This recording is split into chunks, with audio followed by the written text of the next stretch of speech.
what they want here, sure, more than anything else, is for Washington to get things done again. And we can't elect a speaker. We can't pass a budget. It is literally an hour-by-hour effort here at the White House and at the State Department to find out where these folks are and to try to make the effort to get them out. Do you stand by your past comment that you will support Donald Trump if he's the party nominee? Look, it's too early to be talking about.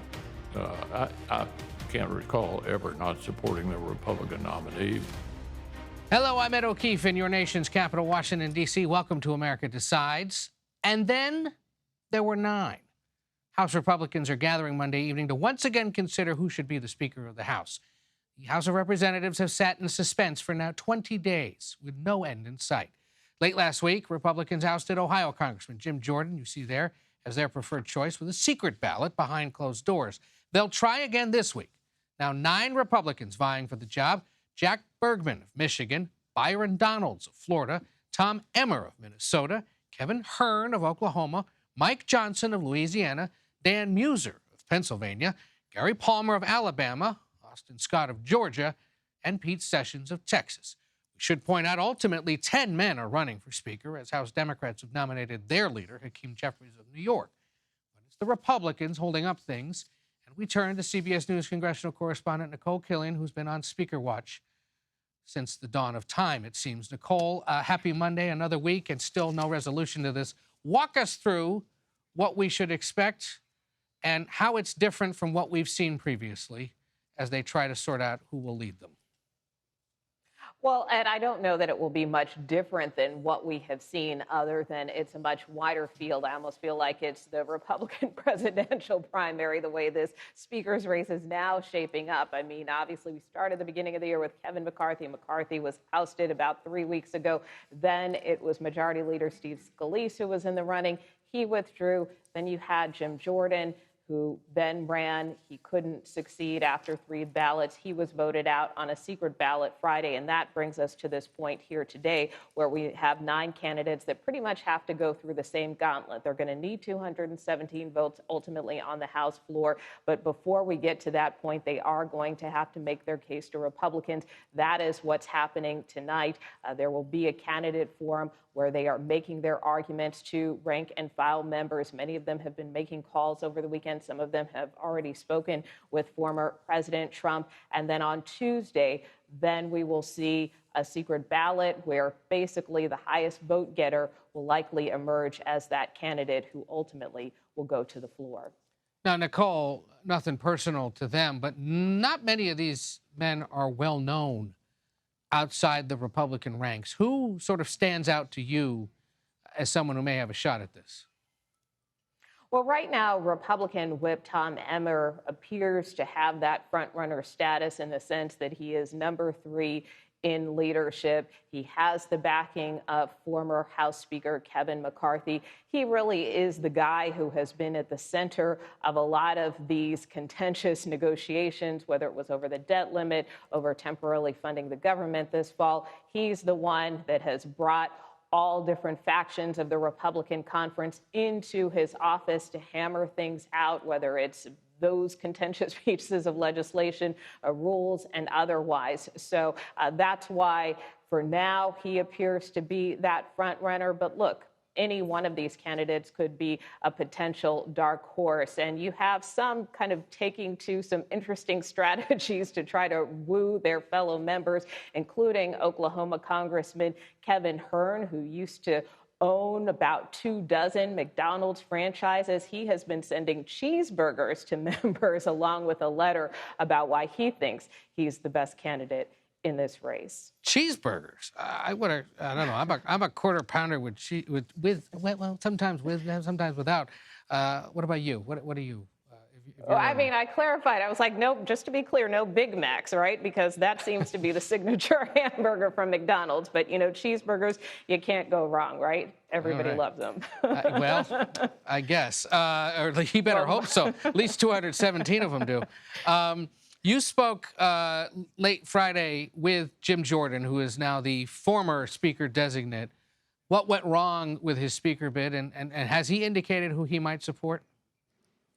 Yeah, well, I asked him about that not long after he was defeated on Friday. And in simple terms, he simply told me he didn't have the votes. And, ultimately, this is a game of math, as we discussed, for any of these candidates. Jordan was one of those who had made clear he was going to try to ride this out as long as he could. But he did acknowledge that he was the one that called for that secret ballot that ultimately led to his own ouster. Take a listen to what he told us Friday. Got the results, and I thanked every one of our colleagues and said I will work as hard as I can to help all of you, help our team, help us get a new speaker, and go do the work that the American people want us to do. And that's what I'm going to do. So he is pledging to be a team player. He would not say who he would support in this new race, but as you heard there, he said he would back whoever emerges as the next speaker designee. So stay tuned, but obviously Jim Jordan now out of the running, so we will see who emerges next, Ed. We will. Nicole, it's going to be another late Monday night. We'll have the assignment to send you some chicken nuggets. We'll order some, right, or some cheeseburgers. Whatever it takes. I personally like the apple pies, but. All right. Is somebody taking notes? Let's hope so. All right, Nicole, thank you. Let's hope so. We'll talk to you over the course of the week. In other news, sources tell CBS News Hamas has released 2 more hostages. The Red Cross says it helped transport them out of the Middle East. Their release comes after 2 American hostages were released by Hamas last week. CBS News Chief White House correspondent Nancy Cortez joins us now from the North Lawn. Nancy, the release of 2 more hostages has to be considered encouraging by the Biden administration tonight, no? Sure, because there are still about 10 Americans who are unaccounted for after a couple of American hostages were freed at the end of last week. But the question is this the start of something more? Is Hamas planning to release more hostages? We know that there are still dozens in captivity.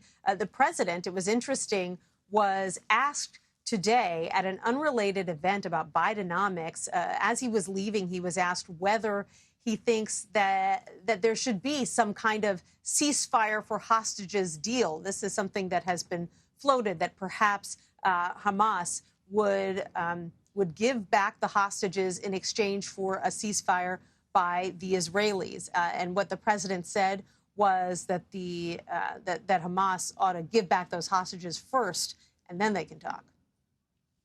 In fact, I think we have that sound. We might as well hear the president himself explain this if we can.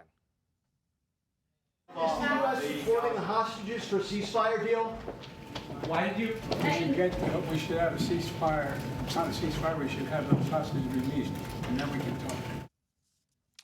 Nancy, the other issue that has been the subject of, or the focus really of those of us tracking this here in Washington, is how the Biden administration, in essence, is trying to slow the inevitable Israeli ground offensive. There was clarification sought today by reporters. What exactly is the White House saying about that? Well, this is a very delicate diplomatic dance right now, Ed. Publicly, what they are saying is that they're not going to dictate to the Israeli Defense Forces any kind of a timeline, that's up to the Israelis. But privately, we know, and you have reported, that the U.S. is very much urging Israeli officials to take it slow here for a number of reasons. First of all, out of concern for those hostages who are still being held in Gaza. Second, to give the Egyptians more time to bring humanitarian aid into Gaza. They worry that if the Israelis were to go in with ground forces, that the Egyptians would say, hey, we're not going to, under these conditions, try to bring water and food and medicine that's so badly needed by Palestinian civilians. And then beyond that, there are some concerns that the Israelis need to think this through a little more carefully. In fact, in the White House briefing, the U.S. National Security spokesman, John Kirby, sort of hinted at that, saying, we're asking the Israelis, what is the plan? What is your plan for the aftermath? Do you know what you would do afterwards? Essentially suggesting that the Israelis need to get a better handle on exactly how they think all of this will play out before they go in with ground forces, especially because just in the past few days, Ed, we have seen U.S. troops in the region come under attack. And this is something that the Pentagon is so concerned about that they've actually sent a few top military officials to Israel to begin advising them on ground invasion plans. That's right. A few senior Marine generals, among others, a sign of just how directly involved the U.S. is, at least in helping them think through all this. Nancy Cortez at the White House, we thank you. Thanks, Ed. Face the Nation moderator Margaret Brennan sat down with Senate Minority Leader Mitch McConnell. You'll see some of that conversation that you didn't see on Sunday next. Stay with us. You're streaming America Decides.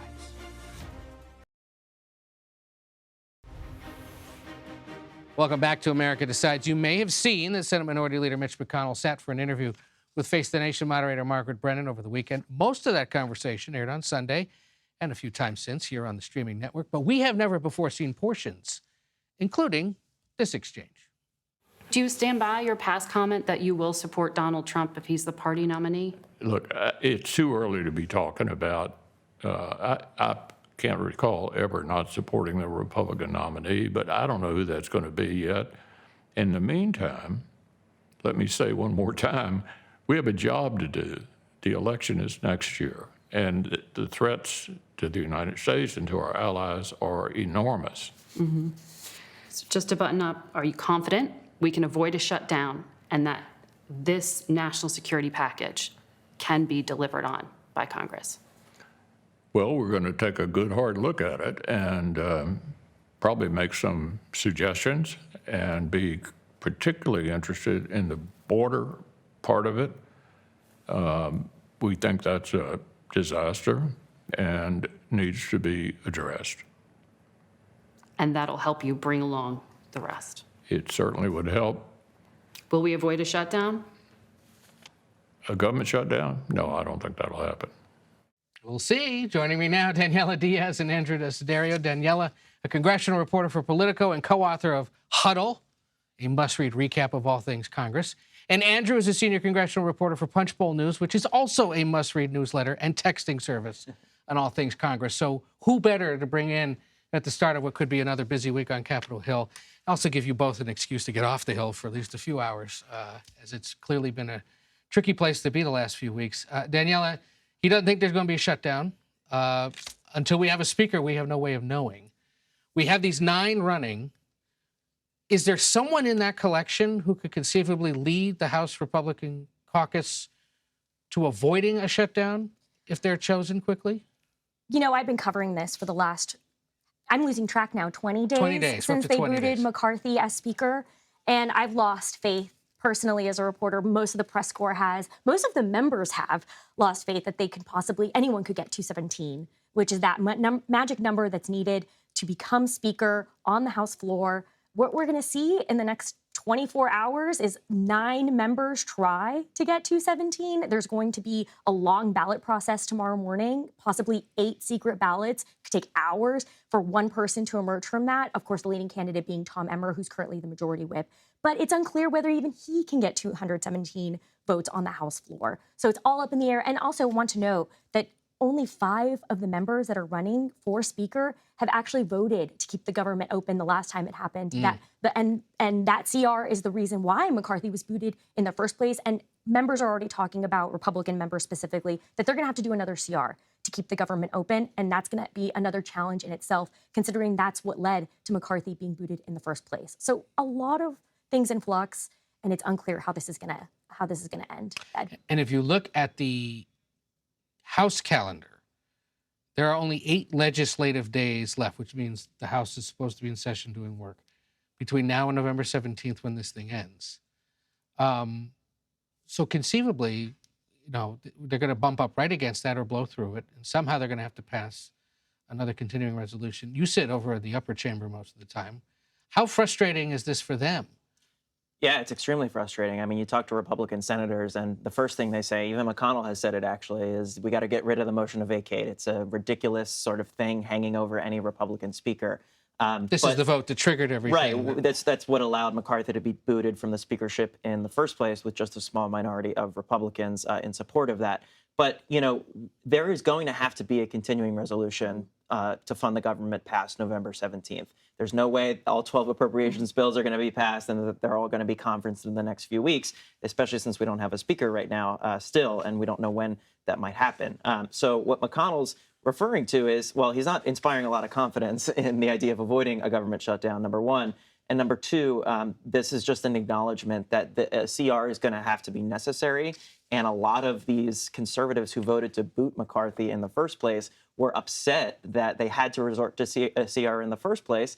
And that is the result of this now 3-week-long saga where we don't have a speaker, which is they can't consider anything on the floor, much less appropriations. And if I could just add, it's McConnell being entirely optimistic about the House. He has always been kind of a more measured voice, but House Republicans don't listen to him. Right. So it's going to be really interesting. He's saying there's not going to be a shutdown, but really he has no say, and it could be really chaotic. Sometimes they use him as a foil, not listen to what he says, literally do the opposite of what he does. Right. Yeah. He had some other things to say regarding what Congress is up to in the conversation with Margaret. Let's take a listen to what else he had to say.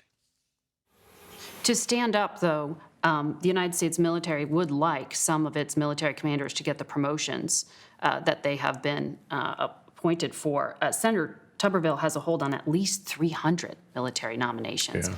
Why haven't you been able to get him to back off? Well, I disagree with that decision. These people that are being held are not policymakers. They're